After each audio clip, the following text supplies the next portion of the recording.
भट्ट जी, मैं आपके पास आना चाहूँगा और मैं जानना चाहूँगा कि आज ये जो योद्धा आपके बीच में आज नहीं है और आपने उनसे बहुत कुछ सीखा है, उत्तराखंड को उन्होंने बहुत कुछ दिया है, उन्होंने जो है भू कानून के लिए भी पहली आवाज़ साथ उठाई थी, क्या कहना चाहेंगे आप? देखिए, आज पूरे उत्तराखंड में शोक की लहर है। आंदोलनों के जनक, उत्तराखंड क्रांति दल के संस्थापक, उत्तराखंड के सर्वमान्य नेता सम्मानित दिवाकर भट्ट जी अब हमारे बीच में नहीं हैं। और जिस तरीके से पूरे पहाड़ और मैदान से लोग सड़कों पर उनके अंत्येष्टि में शामिल हुए, ये बताने के लिए काफ़ी है कि दिवाकर भट्ट जी सर्वमान्य नेता के साथ साथ सबके चहेते भी थे। दिवाकर भट्ट का ये कहना कि उत्तराखंड की आत्मा बसती है मुझ पर, मेरा जीना भी उत्तराखंड है, मेरा मरना भी उत्तराखंड है। आंदोलनों के जनक दिवाकर भट्ट जी ने खेत की ऊंचाई में ऐसी वैसी व्यवस्था में जहां की इंसान का रहना मुश्किल है, वहां उन्होंने आमरण अनशन करके एक संदेश दिया कि यदि उत्तराखंड का निर्माण होना है तो ऐसी जगहों पर आंदोलन करना पड़ेगा जिससे प्रशासन को मजबूर होकर कंदराओं में चढ़ना पड़े। तो मैं आपको बता दूं कि खेत की ऊंचाई से श्रीयंत्र की गहराई तक नापने वाले दिवाकर भट्ट ने एक संदेश दिया कि आंदोलनों से ही उत्तराखंड बनेगा। और ये उसी का परिणाम था कि यातनाएं झेली, परिवार खोया, नौकरी खोई, क्या क्या नहीं खोया, मगर इस महान हस्ती ने हमको हमारी पहचान दी, राज्य बना के दिखाया। एक दर्द उनके मन में था कि जो मैंने इस उत्तराखंड के लिए किया है, ये जनता उन पार्टियों को सत्ता में सत्ताधीश बना रही है जो राज्य विरोधी थे, जो कहा करते थे हमारी लाश में उत्तराखंड बनेगा, उत्तराखंड उत्तर प्रदेश का मुकुट है, सिर धड़ से अलग नहीं होगा। ऐसी विनाशक पार्टियां उत्तराखंड में जब सत्ता में बैठी तो उन्होंने सबसे बड़ा खतरा उत्तराखंड के लिए जो है पैदा किया। ये उनके एक पीड़ा मन में रही और उसको लेकर वो चले गए। उनके जाते जाते उनका ये कहना कि उत्तराखंड क्रांति दल से मैं ये उम्मीद करूंगा कि निराश ना रहना, हताश ना होना, आप लगे रहो। उत्तराखंड का नौजवान, बुजुर्ग, किसान, व्यापारी, कर्मचारी, पहाड़, मैदान, तमाम लोग उत्तराखंड की बात को समझ रहे हैं। मैदान के लोगों की जमीनें लूट रही हैं, नौकरियां लूट रही हैं। यदि इसको कोई बचा सकता है तो वो उत्तराखंड क्रांति दल है। मैंने इस दल को सींचा है और नई पीढ़ी इस दल को आगे सफलता की ओर ले जाएगी, ये मेरी उम्मीद है। मैं भले ही चला जाऊं, मगर मेरे जाने के बाद भी आशीर्वाद पूरे उत्तराखंड के नौजवानों को, कर्मचारियों को, व्यापारियों को रहेगा। ऐसी सोच के दिवाकर भट्ट जी आज हमारे बीच में नहीं है। हम राजनीतिक रूप से बहुत बड़ा नुकसान इस समय हमको हुआ है, मगर उम्मीद है कि दिवाकर का जो दृढ़ संकल्प था उसको आगे लेकर हम जाएंगे। बहुत से लोग कहेंगे यहाँ पर भी राजनीति हो रही है। जब चुनाव हो रहा था और विधायक का चुनाव लड़ा जाता, कभी मैं सुन रहा था किसी महानुभाव से कि उनकी स्वर्गीय धर्मपत्नी इंदु भट्ट जो है उन्होंने आत्मदाह किया था और वो कई वोटों से जीते थे। आज भी और मैंने भी अपने जीवन काल में देखा है कि बहुत से लोगों को जब चुनाव होते हैं तो यूँ कहते हैं कि भाई साहब या तो मुझे एक वोट देना या फिर कफन लेके आ जाना। और ऐसे कई नेता जीते भी हैं, उन्होंने कुछ किया भी है। किसी के आज ऐसे नेता के लिए सच्ची श्रद्धांजलि क्या होगी, किस रूप में देखना चाहेंगे आप? देखिए, समझने की बात है, जब राज्य बना और पहला चुनाव जब लोकतांत्रिक तरीके से दिवाकर भट्ट जी ने देवप्रयाग से लड़ने का प्रयास किया तो हमारी भाभी ने यह कहा कि आप चुनाव मत लड़ो, कि जिन पहाड़ियों के लिए तुमने संघर्ष किया है ये तुम्हें नहीं वोट देंगे। दिवाकर भट्ट जी की जमानत जब्त हुई, उन्होंने आत्महत्या कर ली। जिस औरत का घर उजड़ जाए, बच्चा बहुत ज्यादा कुछ न कर पाए, वो औरत अपने पति के लिए और क्या त्याग कर सकती थी। उसने अपने प्राणों का बलिदान देकर एक संदेश दिया कि जो अपने राज्य के लोगों के साथ नहीं है, उस राज्य की दुर्दशा ऐसे ही होगी जैसे मैं आज अपने प्राण खो रही हूँ। इतना बड़ा बलिदान दिवाकर भट्ट को हिला के रख दिया। इसीलिए 2007 में उन्होंने कहा कि मुझे विधायक नहीं बनना है, मेरी पत्नी के लिए सच्ची श्रद्धांजलि अगर है तो या तो एक लकड़ी मुझे दे दीजिए या कफन दे दीजिए। तो जो आप बात कह रहे हो ये आम जनमानस को शायद नहीं पता। दिवाकर ने इस राज्य के लिए क्या क्या नहीं खोया, मगर जिस तरीके से उत्तराखंड क्रांति दल का मजाक समाज बना रहा है, आज पूरा समाज उत्तराखंड में मजाक बन के रह गया। नौजवान शराबी बना दिए, गांव की संपदाएं लूट ली और 25 साल में पहाड़ और मैदान का नफरत घोल रहे हैं। जो दिवाकर ये कहा करते गुरुकुल नारसन का आदमी उत्तराखंड का मूल निवासी है, आज गुरुकुल नारसन के लोगों को ये भटका रहे हैं। कहने का मतलब है दिवाकर की ये पीड़ा मेरी आंखों से निकल रही है कि उसके त्याग को कोई समझ नहीं पाया। मगर हमारा विश्वास है मर जाएंगे इस कौम के लिए, समाज को एक मत करेंगे, मैदान और पहाड़ को एक मत करेंगे और उत्तराखंड को स्वर्णिम जगह पर ले जाने का काम करेंगे। दिवाकर के सपने को पूरा करेंगे। हम निराश नहीं है, हताश नहीं है। हमारा नेता गया है, भावुकता हमारे अंदर आएगी, मगर दिवाकर भट्ट के सपने को हम कभी अधूरा नहीं होने देंगे। तो जिनको आप नेता मान रहे हो, सफेद चिट्टे कुर्तों में आकर 2 कौड़ी के अरबों रुपए के मालिक जरूर बन गए। दिवाकर भट्ट ने अपनी नौकरी छोड़ी, फकीरी स्वीकार करी। असली नेता वही थे। और हम जिस दिन सत्ता में आएंगे, मैदान से लेकर पहाड़ तक के तमाम समाज को समृद्ध बनाएंगे, गांव को विकास से जोड़ेंगे, उनके सपनों को पूरा करेंगे।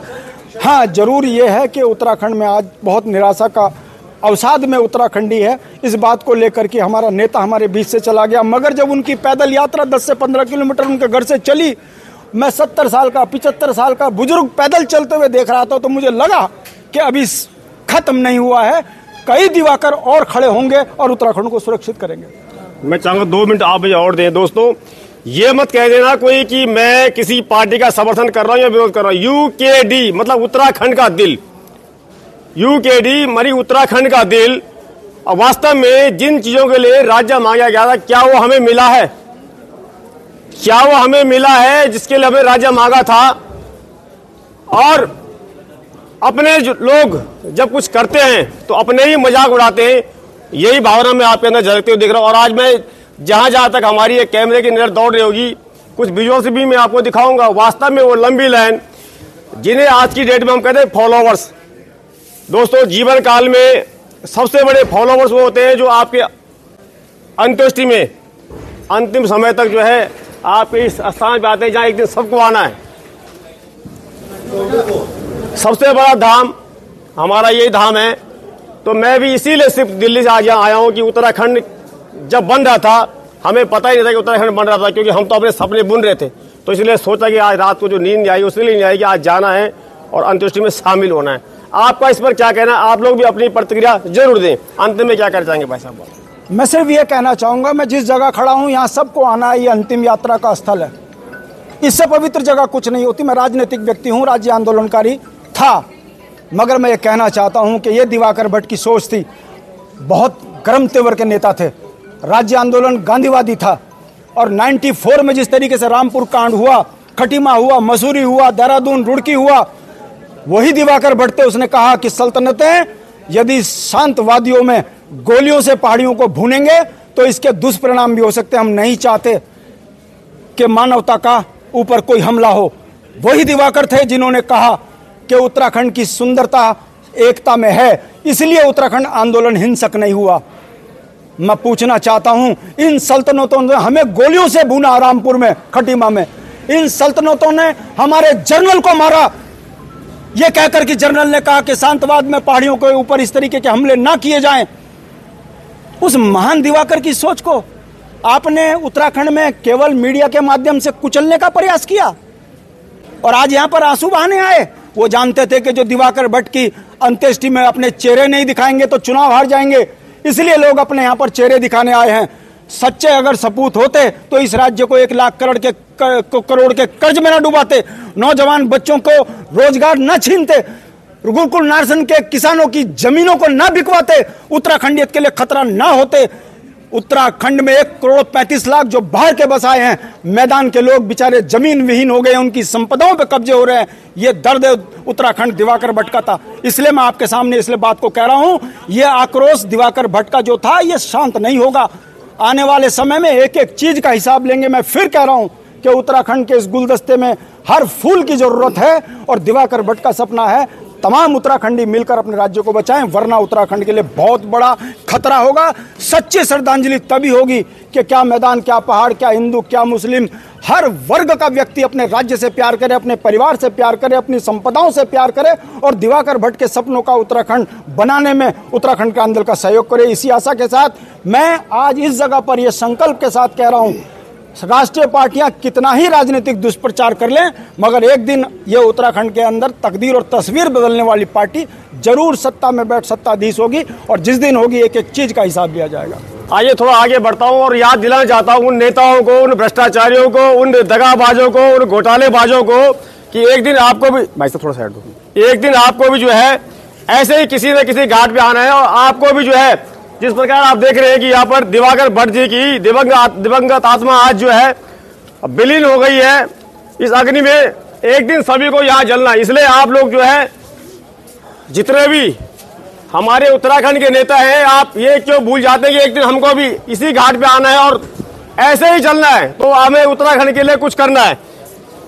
ओम शांति। तो देख रहे हैं आप यहाँ पे कि आज हमारे दिवाकर भट्ट जी जो है यहाँ उनकी अंत्येष्टि की गई और वो विलीन हो चुके हैं इस अग्नि में और उत्तराखंड के लिए वो दीपक की तरह इसी प्रकार से जलते रहे और क्या कुछ उन्होंने उत्तराखंड के लिए नहीं किया वो आप भली भांति जानते हैं।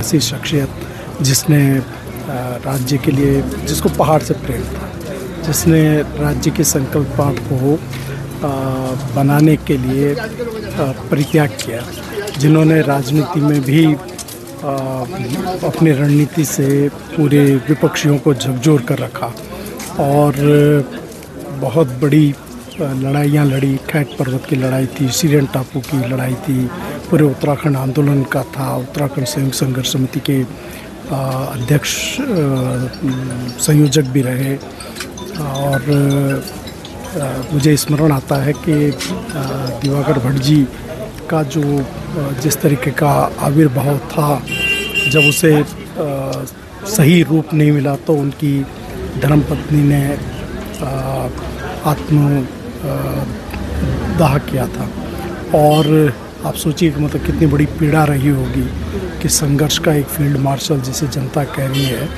और चुनाव की जो कड़वी जो सच्चाई है उससे जब वो दो चार हुई तो आदरणीय इंदु भट्ट जी का जो बलिदान था वो काम आया और फिर बाद में 13,500 वोटों से जीतकर फिर वही व्यक्ति विधानसभा में हुए। उत्तराखंड सरकार ने उनके संघर्ष को सम्मान देते हुए राजस्व का मंत्रालय, आपदा मंत्रालय उनको दिए और उस व्यक्ति ने लगातार जोड़ने की कोशिशें की। उत्तराखंड के लिए ऐसा व्यक्तित्व का जाना क्षति तो है, लेकिन वो जो अपने कर्म साथ ले गए हैं, मैं महाप्रभु से सिर्फ यही प्रार्थना करूंगा कि उनकी आत्मा को शांति दे। आज सभी उत्तराखंड वासियों की आंखें नम हैं और जिस प्रकार से सबसे पहले तो वो आंदोलनकारी रहे और उस आंदोलन की अग्रणी भूमिका में उन्होंने जो भूमिका निभाई तो वास्तव में वो हमें बहुत कुछ सिखा देता है और पूरे उत्तराखंड वासियों को जो संघर्ष करने वाले लोग हैं उन्हें उनसे प्रेरणा लेनी चाहिए, सीखना चाहिए। बहुत सारे वो संदेश छोड़ के गए हैं, तो मुझे लगता है कि प्रदेशवासियों को, हर आंदोलनकारी को, हर उत्तराखंड के नागरिक को उस पर गौर करना चाहिए और उनसे प्रेरणा लेकर आगे जो सीख है वो लेकर आगे बढ़ना चाहिए। जैसे कि फील्ड मार्शल जी अब अलविदा हो चुके हैं और सभी ने अपनी नम आँखों से भावभीनी श्रद्धांजलि उन्हें अर्पित की है और पूरे उत्तराखंड में जब तक दिवाकर भट्ट जी के जो पथ चिन्ह थे उन पे चलने के लिए उन्होंने जो अंतिम सांस हमारे देवभूमि में ली है, तो निश्चित ही जो उनके बच्चे हम जो उनके आदर्शों पे चलकर उनका जो सपना था अपने उत्तराखंड को लेकर के, उस सपने को आगे ले जाने का कार्य करेंगे और उनके पद चिन्हों पे चलने का कार्य करेंगे। रावल जी, आज आपने अपने बीच में से एक ऐसा योद्धा खो दिया है जिन्होंने उत्तराखंड निर्माण के लिए अहम भूमिका निभाई है। कितना दुख है और क्या कुछ कहना चाहेंगे आज आप?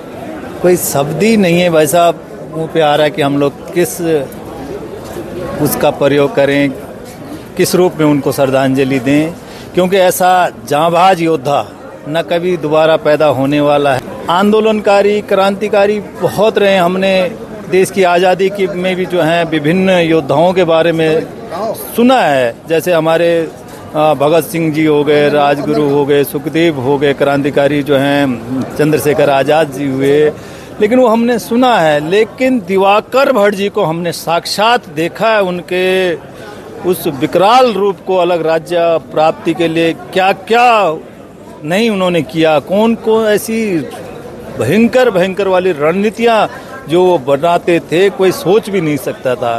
तो ऐसे दृढ़ इच्छा शक्ति का व्यक्ति का हमारे बीच से चले जाना ये बहुत बड़ी क्षति है इस पूरे प्रदेश के लिए। हम जो हैं बयां नहीं कर सकते। उन्होंने खैड़ पर्वत में कितनी बड़ी हड़ताल करी, चंद्रकूट पर्वत पे जो है 31 दिन तक आमरण अनशन पे बैठे रहे, श्रीयंत्र टापू में जो है इतना बड़ा जघन्य वो का। तो आज जो वो गए ऐसी उम्मीद नहीं थी हमको कि इतने जल्दी चले जाएंगे, लेकिन उनके शरीर ने उनको सपोर्ट नहीं किया, क्योंकि उनका शरीर का अंग कोई भी साबुत नहीं बचा हुआ था। इतनी प्रताड़ना उन्होंने झेली, अंग अंग जो है पुलिस ने, रैपिड एक्शन फोर्स ने उनका तोड़ रखा था, जो है बहुत बिल्कुल शरीर अंदर से बहुत ज़्यादा जो है उनकी जो प्रताड़नाएं उन्होंने झेली हैं इस राज्य बनाने के लिए। तो वही उनके जाने का कारण रहा कि अंदर से जो है शरीर अब उनको सपोर्ट नहीं कर पाया। जो उन्होंने लंबी लंबी हड़तालें करी, भूख हड़ताल, आमरण अनशन, तो ऐसी शख्सियत जिन्होंने खैट पर्वत की जो है तरीके के हिमालय की जिन्होंने ऊंचाई नाप दी हो और श्रीयंत्र टापू में बैठ के जो है समुद्र की गहराई नाप दी हो, ऐसी शख्सियत का जाना ये बहुत बड़ी अपूर्णीय क्षति है। उनके परिवार की तो है ही है, उत्तराखंड क्रांति दल की तो है ही है, लेकिन पूरे उत्तराखंड की जो है ये क्षति है। और उनके घर वालों ने तो एक अपने अभिभावक को खोया ही खोया है, लेकिन अब तो पूरे उत्तराखंड के लोगों ने एक अभिभावक को, एक अपने संरक्षक को जो है खो दिया है।